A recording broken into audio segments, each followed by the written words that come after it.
다시 성경 보도록 하겠습니다. 성경은 신약성경 누가복음 2장 1절로 14절까지 우리 교독하도록 하겠습니다. 성경은 신약성경 누가복음 2장 1절로 14절까지 한 절씩 교독하겠습니다. 그때 가이사 아구스도가 영을 내려 천하로 다 호적하라 하였으니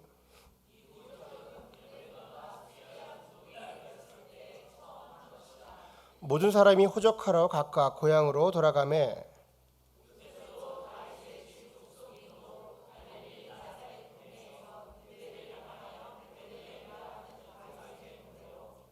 그 약혼한 마리아와 함께 호적하러 올라가니 마리아가 이미 잉태하였더라. 첫 아들을 낳아 강포에 쌓아 구유에 누였으니 이는 여관에 있을 곳이 없음이로라.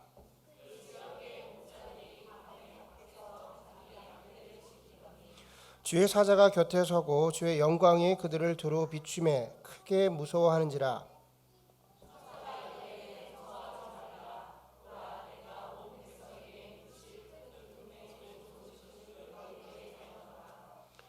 오늘 다윗의 동네에 너희를 위하여 구주가 나셨으니 곧 그리스도 주시니라.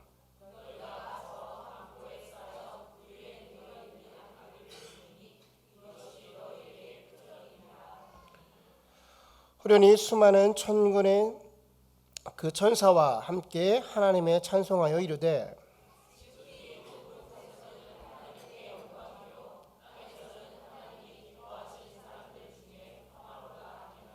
아멘. 오늘 저와 여러분이 나눌 말씀의 제목은 성탄절 이야기라는 제목으로 말씀 나누도록 하겠습니다. 우리 옆에 계신 분과 한번 인사 한번 나눌까요? 메리 크리스마스라고 우리 인사 한번 나누도록 하겠습니다.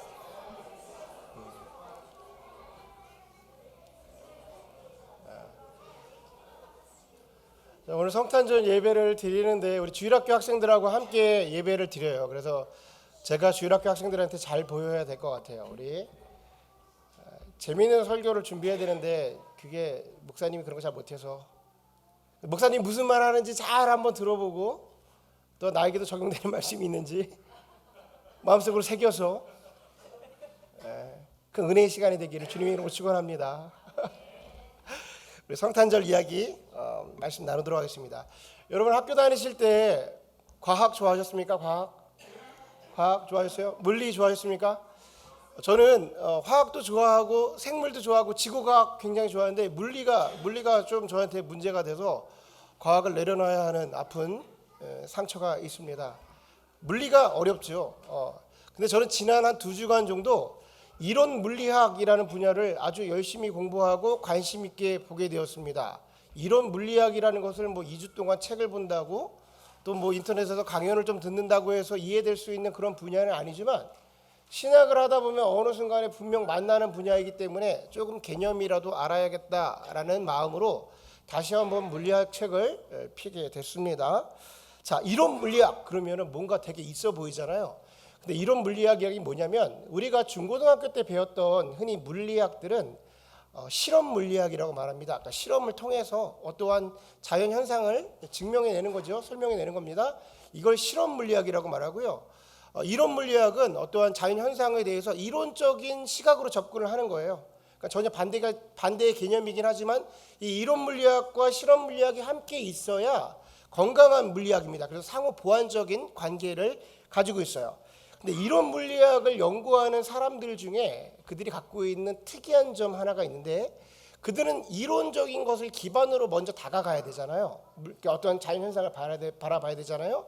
그러니까 그들 가운데는 어떤 자연 현상에 대해서 하나의 가설을 만들어 놓습니다. 어떠한 모델을 만들어 놓고 그 모델에 대해서 논리적으로 계산을 하고 또한 어떻게 수치화 시켜가지고 그것을 증명하려고 애를 쓰는 학문이 이론 물리학이에요.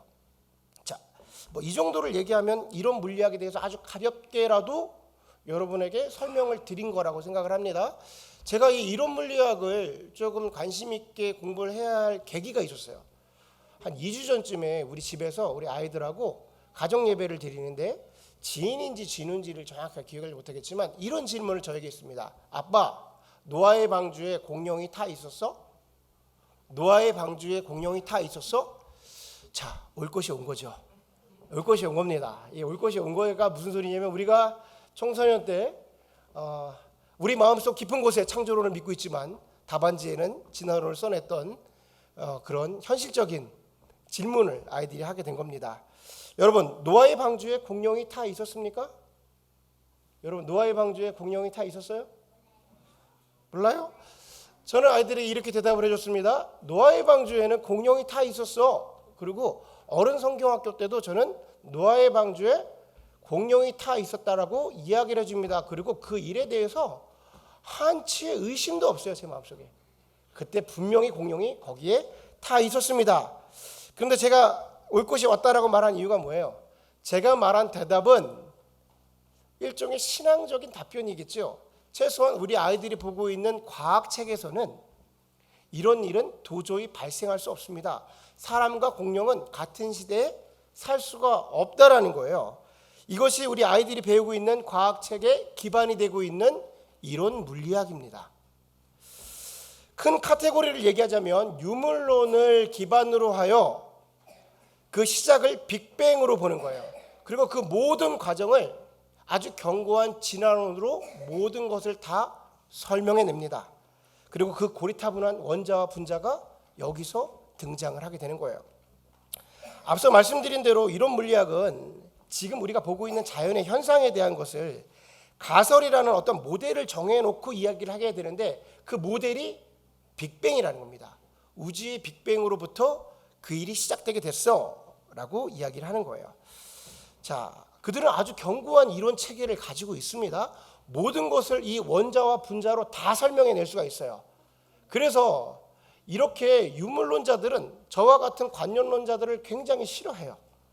눈에 보이는 것을 이야기하는데 눈에 보이지 않는 것을 말하는 사람들은 아주 답답해합니다. 그러니까 제가 말하는 것처럼 노아의 방주에는 공룡이 타 있었어 라는 말을 하면 그들은 속이 터지는 거죠. 환장하는 겁니다. 도대체 왜 저러나? 얼마나 제가 말한 것이 유치하게 짝이 없겠습니까? 그들은 진화론을 중심으로 이성주의와 합리주의로 노아의 방주에 공룡이 타 있지 않다라는 것을 아주 정확하게 신랄하게 증명해낼 수가 있습니다. 그런데요, 저는 이 과학자들이 하는 얘기를 듣고 또 듣고 아무리 마음에 새기려 해도 도저히 이해할 수가 없어요. 받아들일 수가 없어요. 그리고 들으면 들을수록 제 안에서 웃음만 나올 뿐이에요. 웃기기 짝이 없어. 왜 그러냐면 그들이 말하는 유물론, 진화론의 시작, 그 우주의 빅뱅이 우연히 시작됐다라는 거예요. 자기들이 말하는 그 과학의 그 엄청난 학문의 시작을 뭐라고 말하면 우연히 갑자기 그런 일이 벌어졌어 라고 가설을 세우고 시작을 하는 거예요. 그들도 이렇게 말합니다. 이유는 알지 못하지만 어느 날 갑자기 우주가 왜 폭발했나요? 그 이유는 알지 못하지만 어느 날 갑자기 터지기 시작했어. 석탄이 왜 이 땅에 존재하나요? 그 이유는 알지 못하지만 3억 년 전쯤에 갑자기 식물들이 자신의 몸을 변화시키기 시작해서 리그닌이라는 세포를 만들기 시작해서 썩지 않고 쌓아져서 지금의 석탄이 된 거야.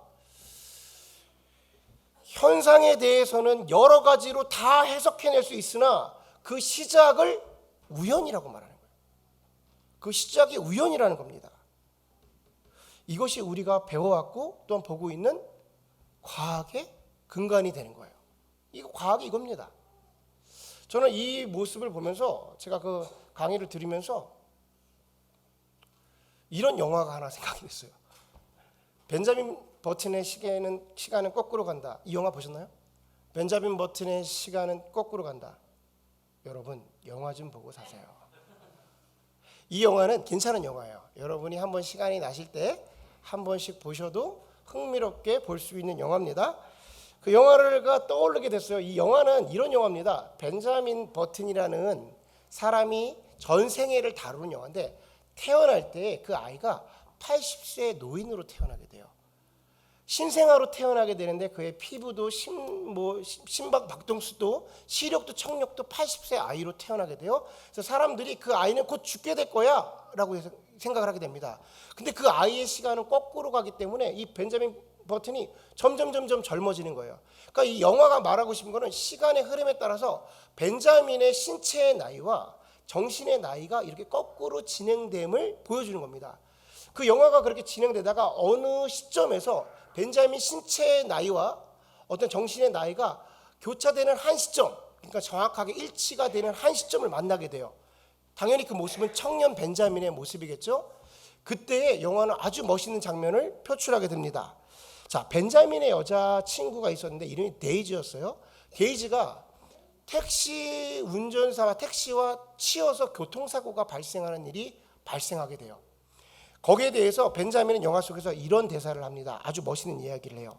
만약 택시기사가 그날 아침 5분 늦게 일어나지만 않았더라도, 데이지가 발레 연습을 조금만 길게 하지만 않았더라도, 택시기사가 그날 운전을 할 때 앞에 있던 트럭이 갑자기 정체해서 그 택시가 서지만 않았더라도, 데이지가 그 친구가 신발끈을 묶을 때 기다려주지만 않았더라도, 택시기사가 그날따라 커피숍에 들어가서 커피를 마시지만 않았더라도, 데이지가 집 밖으로 나갈 때 전화벨이 울려서 그의 발걸음을 멈춰서지만 않았더라도 이 택시 사건은, 택시가 치여서 교통사고가 일어나는 일은 절대 발생하지 않았을 거야 라고 이야기를 합니다.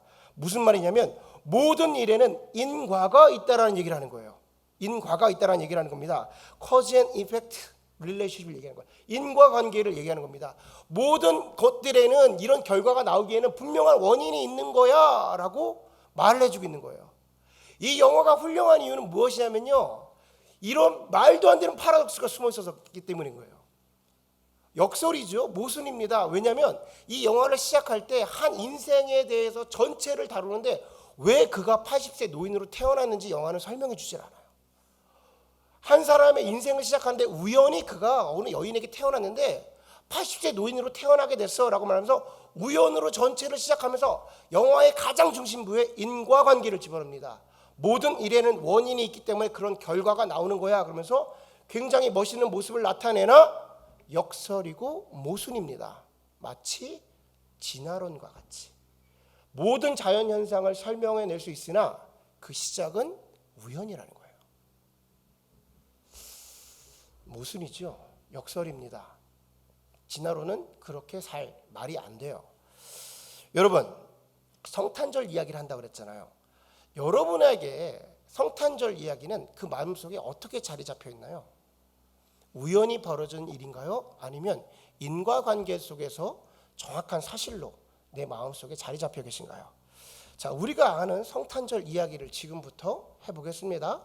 어느 날 갑자기 천사가 마리아에게 나타나요. 마리아는 당시 처녀였습니다. 처녀에게 나타나서 너가 잉태하게 될 거야, 아이를 갖게 될 거야 라고 엄청난 사실을 얘기하게 돼요. 자, 마리아가 그것을 믿음으로 받아들입니다. 당시 정원하고 있었는 상황이었는데 그의 예비 남편이었던 요셉에게도 천사가 나타나서 그 이야기를 해줘요. 요셉 또한 믿음으로 이 이야기를 받아들입니다. 그리고 그들이 해산할 때쯤 돼서 베들레헴으로 떠나요. 베들레헴에 가서 해산할 때가 됐는데 아무리 방을 구해도 방을 구할 수가 없어서 결국 말구유에 마국간에서 아이를 낳게 됩니다. 그것이 바로 아기 예수의 탄생이었어요.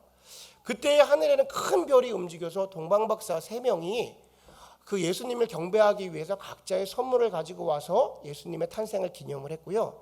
저 산에서는 목동들에게 천사가 나타나서 이 땅을 구원할 메시아가 태어나게 됐다. 함께 내려가서 경배하게 하라라고 이야기를 해서 함께 모여서 경배하게 됐다라는 게 예수님의 탄생 이야기입니다.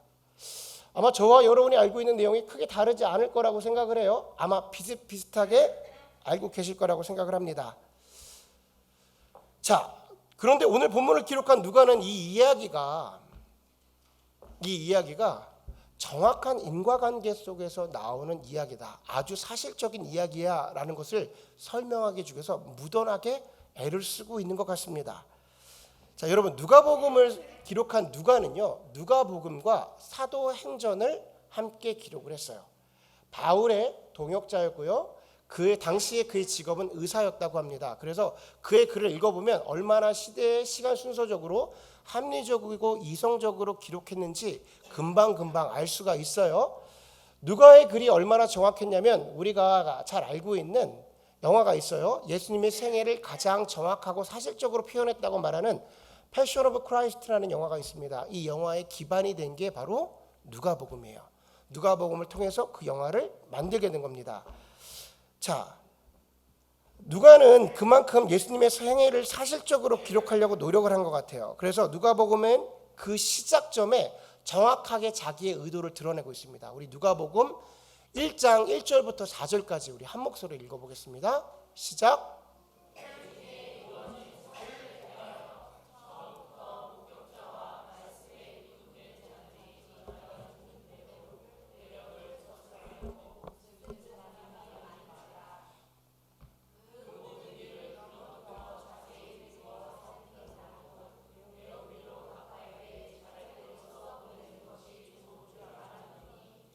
이는 각하가 알고 있는 바를 더 확실하게 하려 함이로다.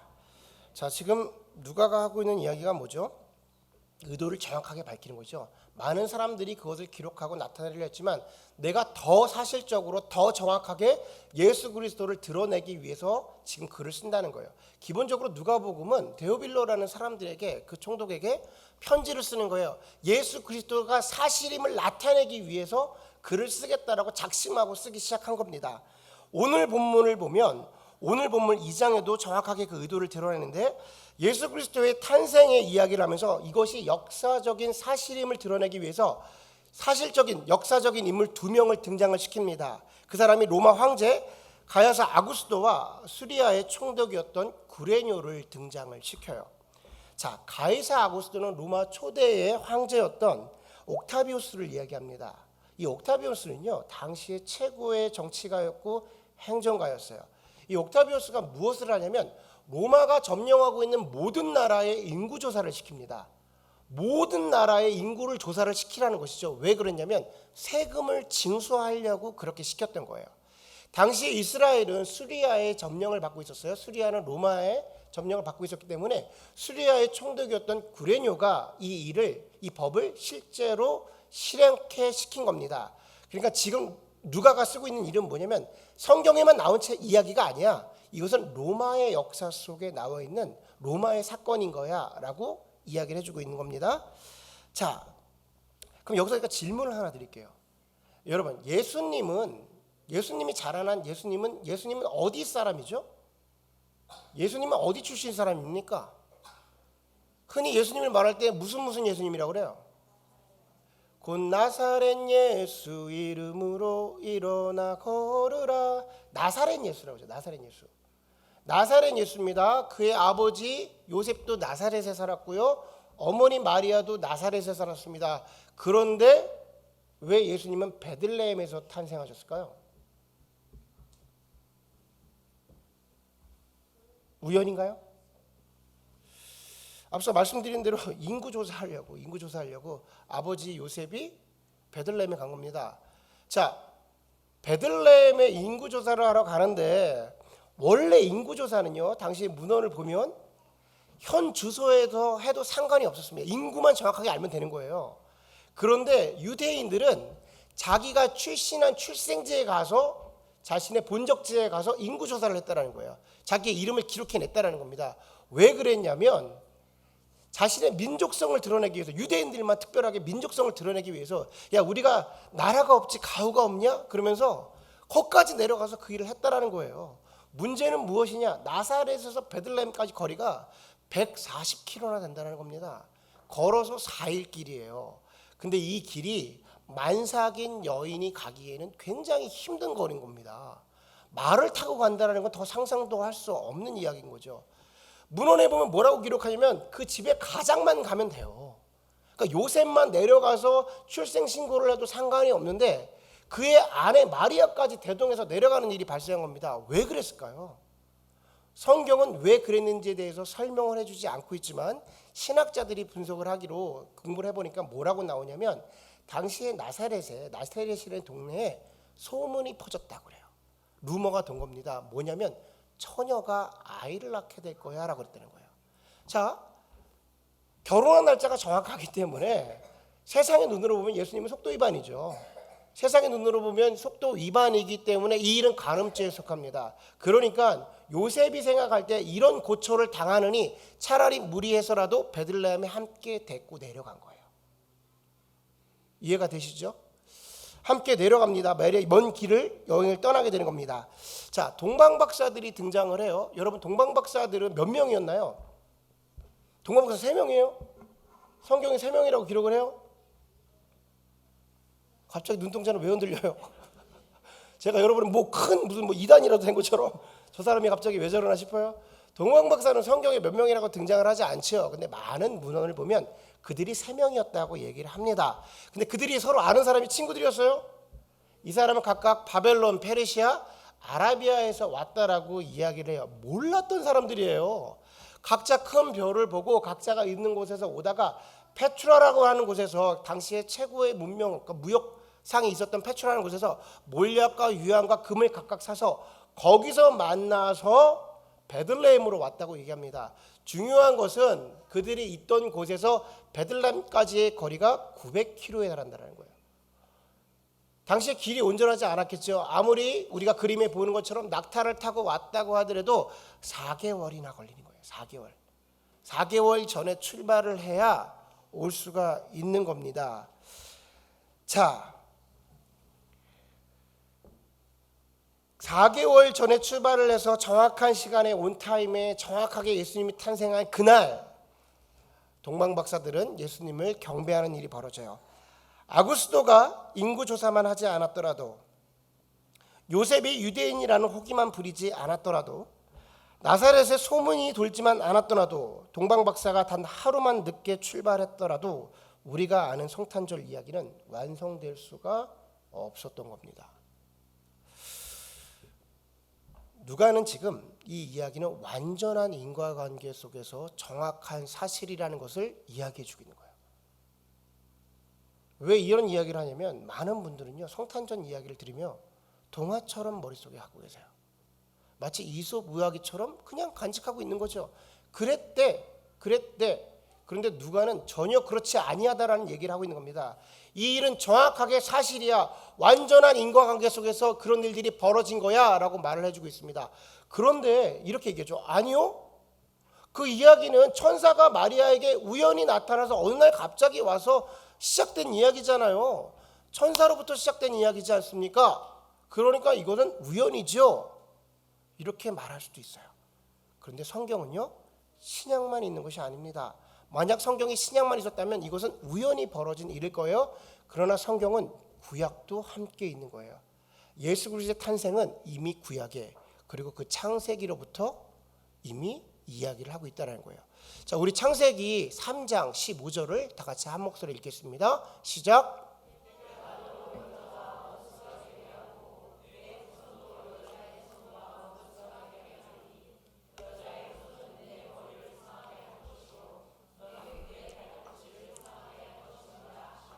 아멘. 이 이야기는 아담과 하와가 선악과를 따 먹자마자 하나님께서 찾아오시고 사단에게, 뱀에게 이야기를 하신 후에 바로 이야기하신 부분이 바로 3장 15절입니다. 그래서 오리지널 굿뉴스라고 그래요. 이것이 원복음이라고 말합니다.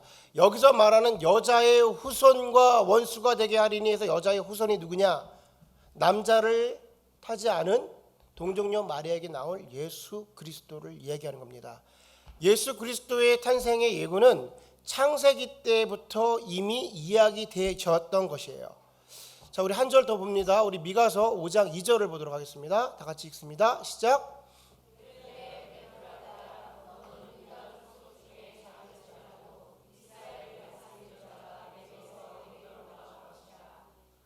분은 상고에 영원히 있나이다. 아멘. 여러분, 이스라엘 사람 모두가 다 알고 있었습니다. 메시아는, 그리스도는 베들레헴에서 태어날 거야. 당시에는요, 메시아를 엄청나게 기다리고 있는 메시아니즘이 극에 달했던 시대예요. 모든 사람들이 다 알고 있었어요. 메시아가 올 거야. 분명 올 거야. 지금 이때 올 거야. 어디에?